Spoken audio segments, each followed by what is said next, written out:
Welcome to another show. Today is our final look at science fiction on television during the 1960s, featuring British sci-fi and others.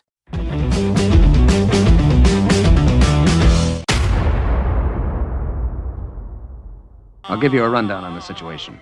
We call it Supercar. The professor here took 5 years to build that. What better way to test out the supercar than by rescuing those kids from the sea? Supercar is a British children's science fiction television series produced by Gerry Anderson and Arthur Provis AP Films for Associated Television and ITC Entertainment. 2 series totaling 39 episodes were filmed between September 1960 and January 1962. Budgeted at £2,000 per episode, it was Anderson's first half-hour series as well as his first science fiction production.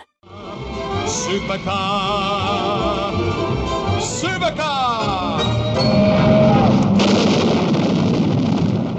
The series uses Supermarionation puppetry and scale model special effects. Anderson would later claim that the whole point of having a series based on a vehicle was to minimize having to show the marionettes walking, an action which he felt never looked convincing. Though the series creation was credited to Gerry Anderson and Reg Hill, it also incorporates elements of Beaker's Bureau, an unmade series that scriptwriter Hugh Woodhouse pitched to the BBC. The star of the series was Supercar, a multi-environment craft invented by Professor Rudolph Popkiss and Dr. Horatio Beaker, and piloted by Mike Mercury. Air-breathing jet engines and retractable wings in the rear allowed it to fly like a vertical takeoff and landing airplane. Retro rockets on the side slowed it. On land it rode on a cushion of air rather than wheels. Non-air-breathing rocket engines allowed it to travel underwater like a submarine and fly in outer space. The vehicle's navigation system contained clear view to allow the pilot to see through fog and smoke.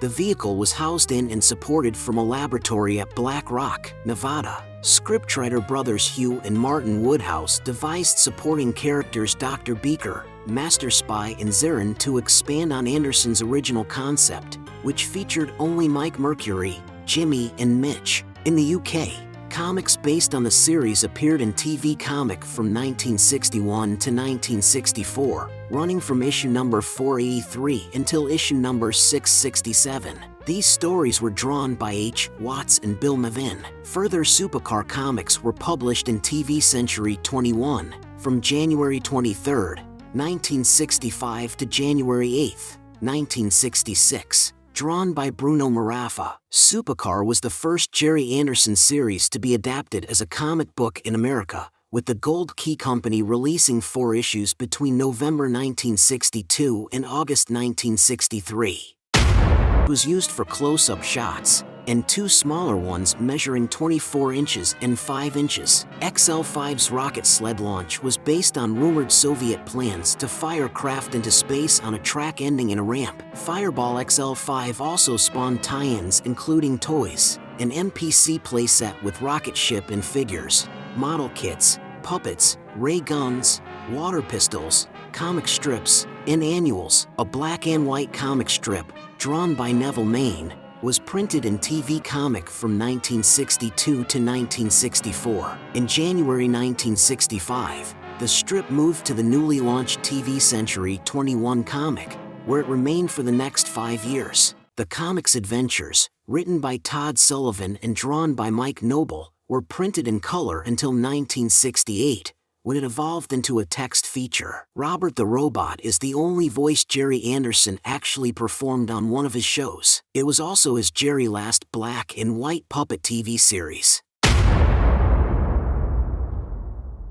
We have lost a robot.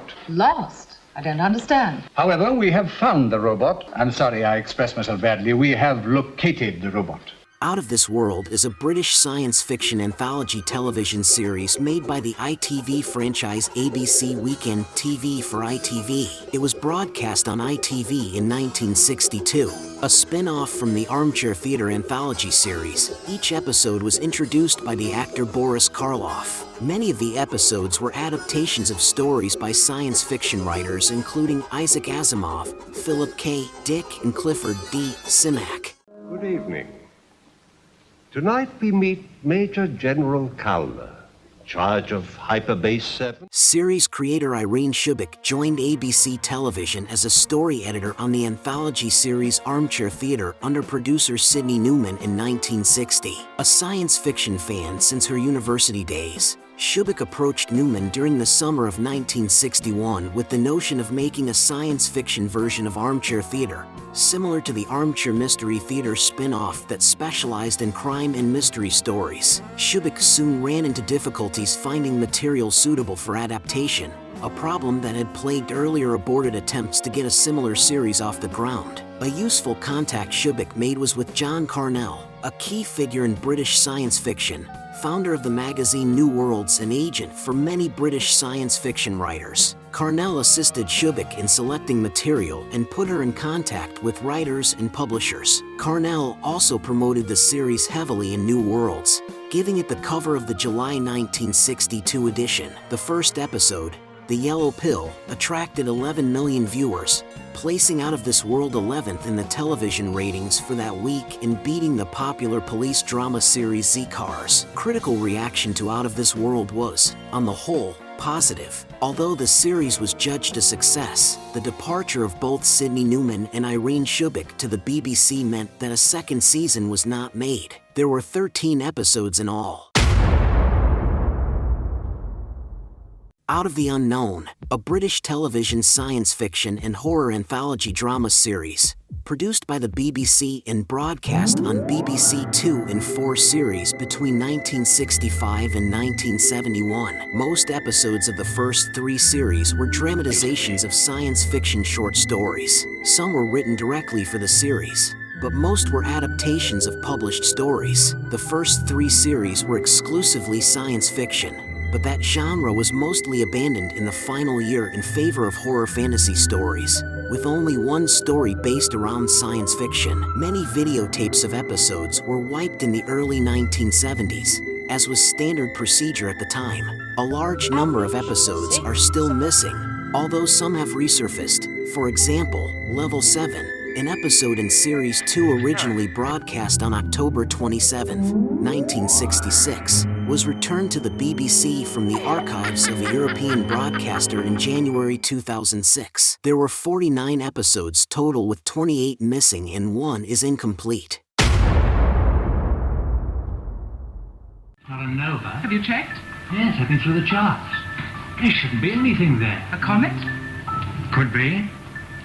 Well, the proper motion's too high, though. A mysterious object is sighted heading towards Earth and causes panic. But what is the nature and origin of the object, and how can it be stopped? There were 6 episodes made. This is one of the very few series by Associated Rediffusion Television for which every episode still exists. Most of Rediffusion's programming archive was destroyed in the late 1960s, making this series a lucky survivor.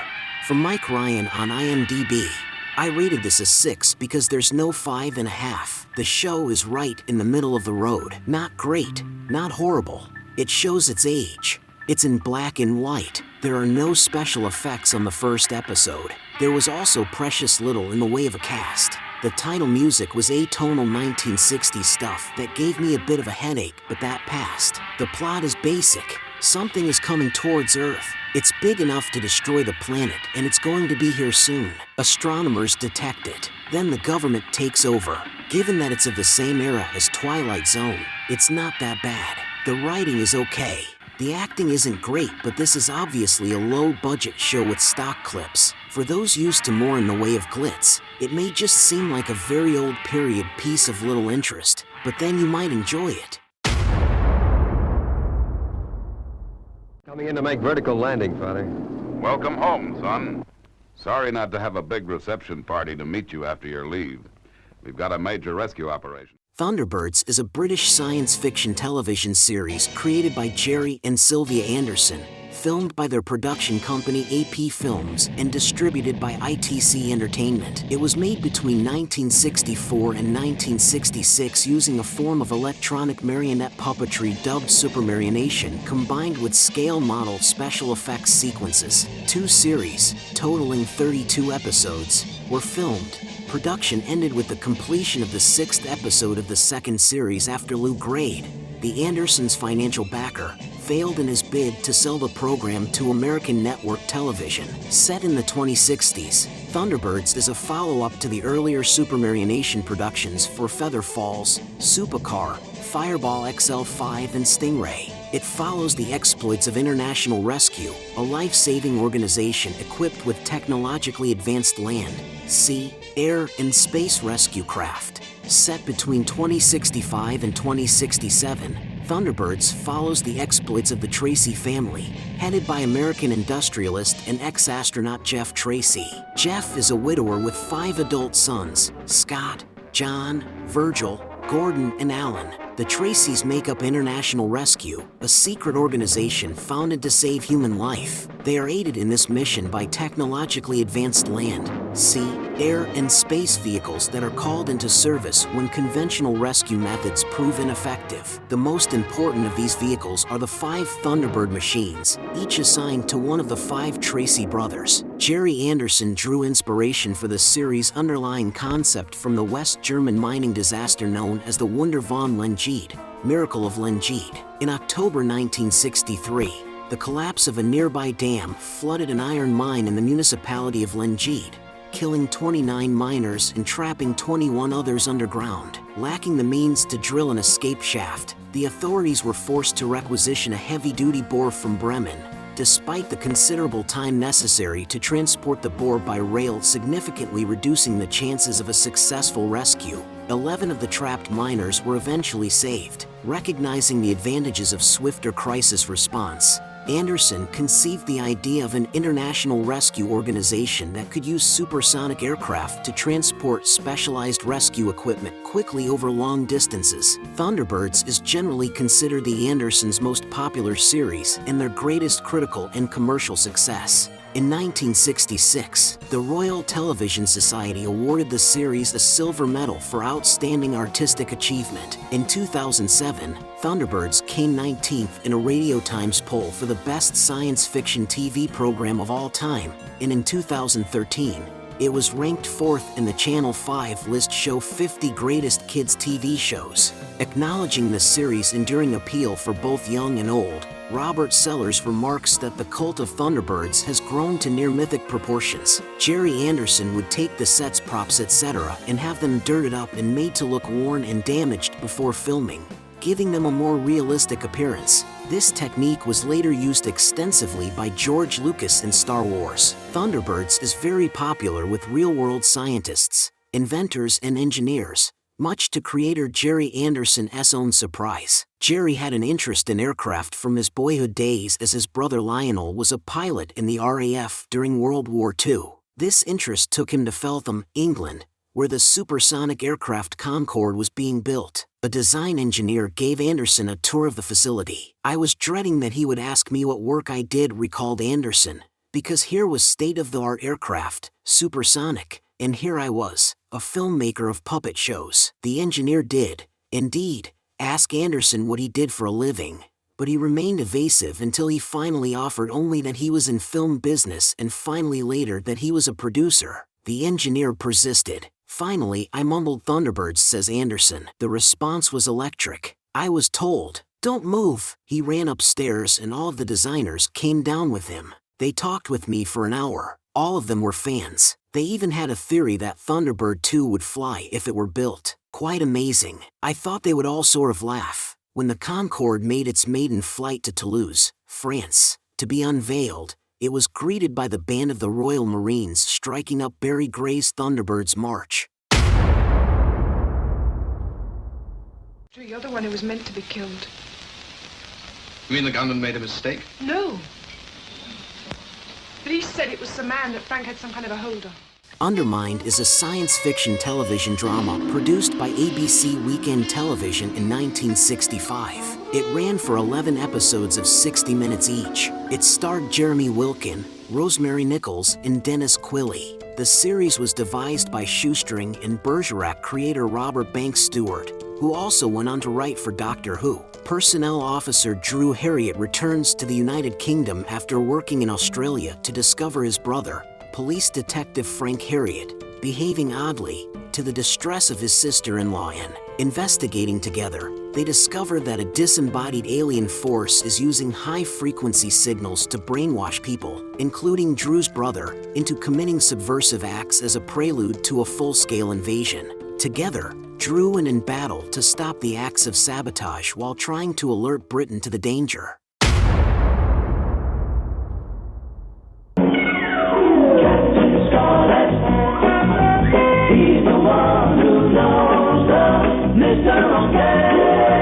Captain Scarlet and the Mysterons, often shortened to Captain Scarlet, is a British science fiction television series created by Gerry and Sylvia Anderson and filmed by their production company Century 21 Productions for distributor ITC Entertainment. Running to 32 25-minute episodes, it was first broadcast on ITV regional franchises between 1967 and 1968 and has since been transmitted in more than 40 other countries, including the United States, Canada, Australia, New Zealand, and Japan. Set in 2068, Captain Scarlet follows the war of nerves between Earth and the Mysterons, a race of Martians who possess partial control over matter. When a misunderstanding causes human astronauts to attack their city on Mars, the Mysterons vow revenge and launch reprisals against Earth. These are countered by Spectrum, a worldwide security organization. In the first episode, Spectrum agent Captain Scarlet acquires the Mysteron's self-healing power of retrometabolism and is thus rendered indestructible,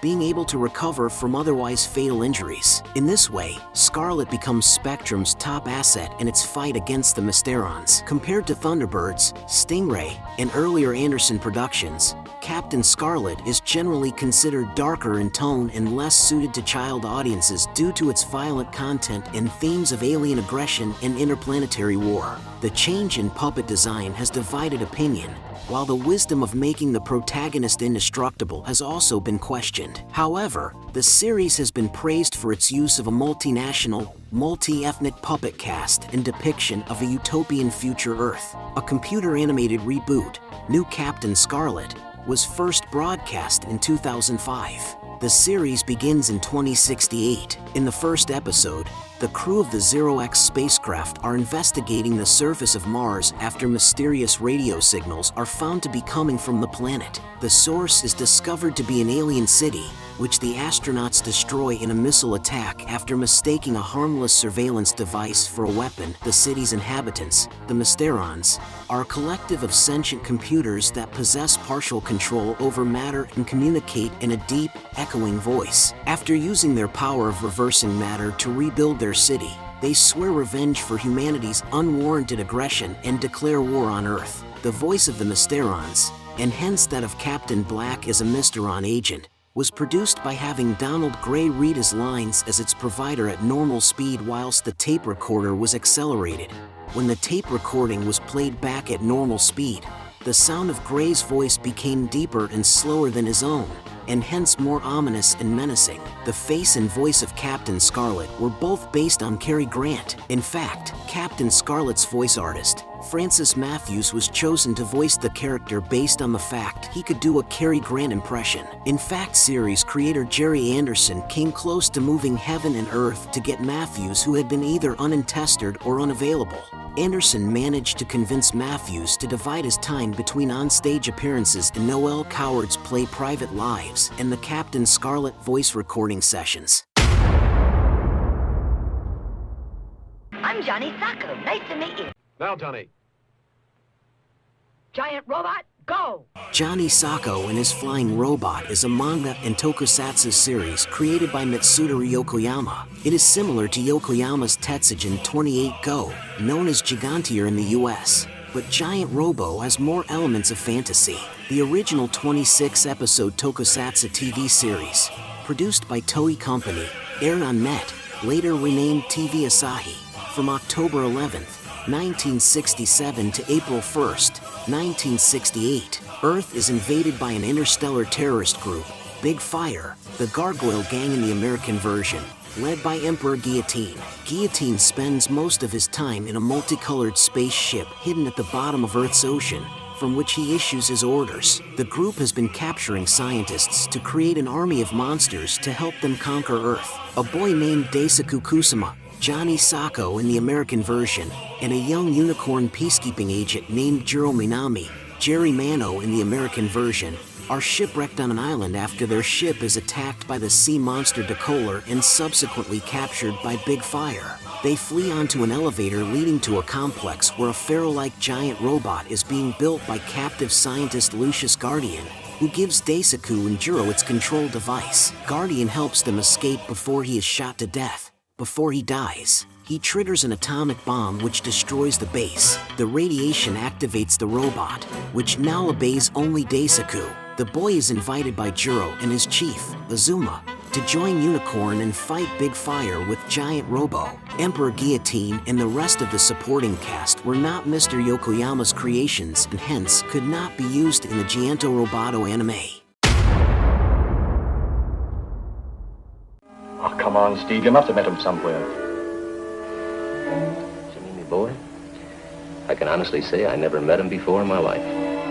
Journey to the Unknown is a British anthology television series, produced by Hammer Film Productions and 20th Century Fox Television. It aired on ABC from September 26, 1968 to January 30th, 1969. The series first aired in the UK on the ITV network on November 16, 1968. The series has a fantasy, science fiction, supernatural, and horror theme, very similar to the American television series The Twilight Zone, and deals with normal people whose everyday situations somehow become extraordinary, but featured both British and American actors. 17 episodes were produced. Each episode was executive produced either by Joan Harrison or Norman Lloyd, both of whom had co-produced Alfred Hitchcock Presents and the Alfred Hitchcock Hour from 1955 to 1965. In America, 8 episodes from the series were broadcast as 4 made-for-television films consisting of twin episodes along with new segment introduction footage provided by actors Patrick McGoohan, Sebastian Cabot, and Joan Crawford serving as hosts. A distant star, a dying planet. A race of desperate men seeking another home. One man is trying to stop them.